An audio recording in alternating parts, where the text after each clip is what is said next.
दोस्तों, हमारे गांव में एक कहावत बड़ी मशहूर है। अगर किसी को अपनी गलती नजर ना आए तो दुनिया उसे आईना दिखा देती है। ऐसा ही कुछ अब बांग्लादेश और मोहम्मद यूनुस की सरकार के साथ हो रहा है। वेस्ट बंगाल ने बांग्लादेश को सीधी और कड़ी चेतावनी दे दी है। अगर अपनी हरकतें सुधारो नहीं तो व्यापार पर पूरी तरह रोक लगा दी जाएगी। अब जरा गौर कीजिए, यह मामला सिर्फ बातचीत तक सीमित नहीं रहा। 2 दिन पहले ही यह खबर आई थी कि बंगाल के विपक्ष के नेता सुवेंदु अधिकारी ने बांग्लादेश को खुलेआम धमकी दी है। उनका कहना था, अगर फौरन हालात नहीं सुधरे तो 24 घंटे का सस्पेंशन तो लागू हो ही गया है और इसके बाद 5 दिनों के लिए व्यापार पूरी तरह रोक दिया जाएगा। सोचिए, यहाँ आलू प्याज जैसी जरूरी चीजों तक की बात हो रही है। बंगाल से बांग्लादेश जाने वाली यह चीजें भी रोक दी जाएंगी और अगर नए साल तक भी सुधार नहीं हुआ तो यह व्यापार अनिश्चित समय तक के लिए बंद कर दिया जाएगा।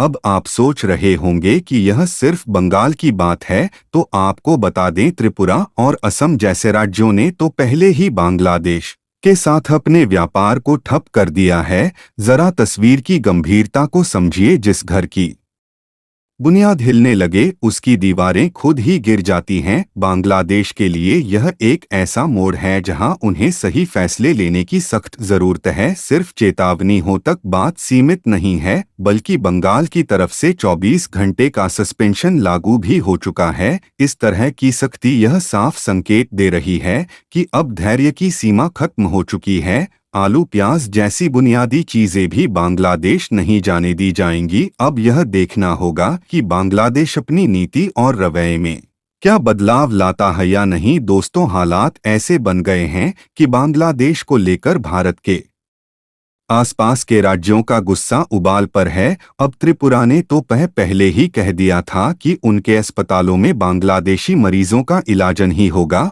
और अब यह मामला होटल और रेस्टोरेंट तक पहुंच गया है। मालदा वेस्ट बंगाल से खबर आई है कि बांग्लादेशियों को होटल में ठहरने की अनुमति नहीं दी जाएगी। इतना ही नहीं, त्रिपुरा में होटल्स और रेस्टोरेंट्स के बाहर प्ले कार्ड्स लगा दिए गए हैं जिन पर साफ लिखा है कि बांग्लादेशी टूरिस्ट का प्रवेश वर्जित है। यह बदलाव अचानक नहीं हुए हैं, बल्कि यह बांग्लादेश की नीति और हिंदू अल्पसंख्यकों पर हो रहे हमलों के खिलाफ बढ़ते आक्रोश का नतीजा है। अब बात करते हैं वेस्ट बंगाल की सुवेंदु अधिकारी, जो वहां के विपक्ष के नेता हैं। उन्होंने 2 दिन पहले यानी सोमवार को खुलेआम बांग्लादेश की मोहम्मद यूनुस वाली अंतरिम सरकार को चेतावनी दे डाली। उनका कहना है, अगर बांग्लादेश में हिंदुओं पर हो रहे हमले बंद नहीं हुए तो बंगाल से बांग्लादेश में जाने वाले सभी सामान पर पूरी तरह से रोक लगा दी जाएगी। सोचिए, यह स्थिति कितनी गंभीर है। त्रिपुरा ने तो पहले ही बांग्लादेश से आने वाले व्यापार को रोक दिया था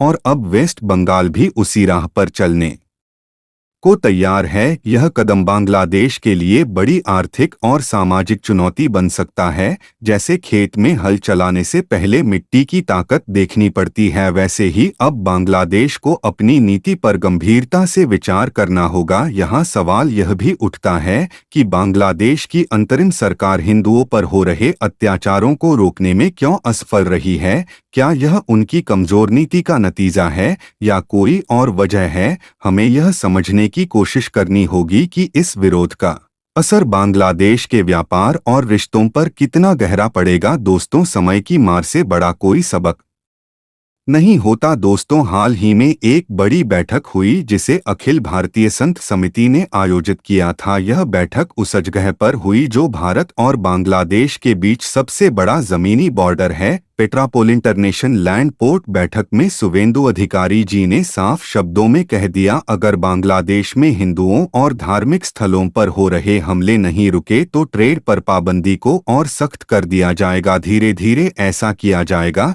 कि बंगाल से बांग्लादेश को जाने वाला कोई भी सामान रोक दिया जाए। अब जरा सोचिए, इसी बैठक के दिन सोमवार की सुबह 6 बजे से 24 घंटे के लिए व्यापार को पहले ही बंद कर दिया गया था। सुवेंदु जी ने इस सस्पेंशन को एक झलक बताया। आने वाले दिनों की शुरुआत भर उन्होंने चेतावनी दी कि अगर अगले हफ्ते तक हिंदुओं और धार्मिक स्थलों पर हो रहे हमले नहीं रुके तो बांग्लादेश के साथ 5 दिनों का व्यापारिक एम्बार्गो लगा दिया जाएगा। सोचने वाली बात यह है कि अगर इसके बावजूद हालात नहीं सुधरे तो यह प्रतिबंध लंबे समय के लिए बढ़ा दिया जाएगा। यह तो वैसा ही है जैसे किसी पेड़ की जड़ में दीमक लग जाए और इलाज ना किया जाए तो पूरा पेड़ ही गिर सकता है।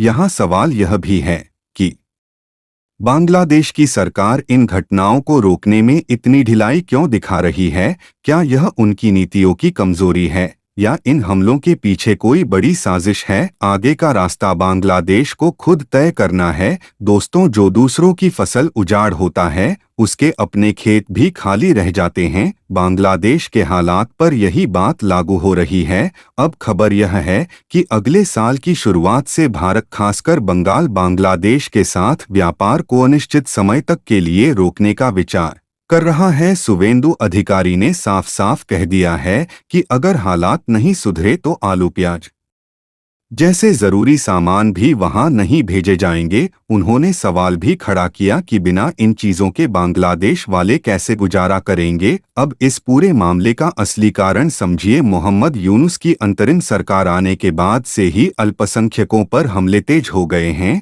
लेकिन हालात तब और बिगड़ गए जब हाल ही में इस्कॉन के साधु चिन्मय कृष्णा दास को बांग्लादेश में गिरफ्तार कर लिया गया। यह गिरफ्तारी ट्रिगर पॉइंट बनी जिसने भारत में खासकर बंगाल और त्रिपुरा के लोगों के बीच आक्रोश को हवा दी। पेट्रापोल बॉर्डर पर हुए प्रदर्शन में सुवेंदु अधिकारी ने कहा, यह तो सिर्फ शुरुआत है। आने वाले दिनों में हम चांगासन और हिल्ली जैसे अन्य बॉर्डर्स पर भी प्रदर्शन करेंगे। यह किसी पार्टी का कार्यक्रम नहीं है, यह सबके द्वारा मिलकर किया गया विरोध है। हम इस अन्याय के खिलाफ खड़े हैं और बांग्लादेश के साथ व्यापार को रोकने के लिए तैयार हैं। मालदा, जो वेस्ट बंगाल का एक बड़ा जिला है, अब पूरी तरह से बांग्लादेशी नागरिकों का बहिष्कार कर रहा है। वहां की होटल एसोसिएशन के सचिव कृष्णेंद्र चौधरी ने बयान दिया, हम अपने होटलों में बांग्लादेशी नागरिकों को जगह नहीं देंगे। यह कदम इसलिए उठाया गया है क्योंकि बांग्लादेश में भारत के खिलाफ गतिविधियां बढ़ रही हैं। मालदा, जहां से बड़ी संख्या में बांग्लादेशी नागरिक देश के अन्य हिस्सों जैसे चेन्नई, बेंगलुरु और दिल्ली की यात्रा करते थे,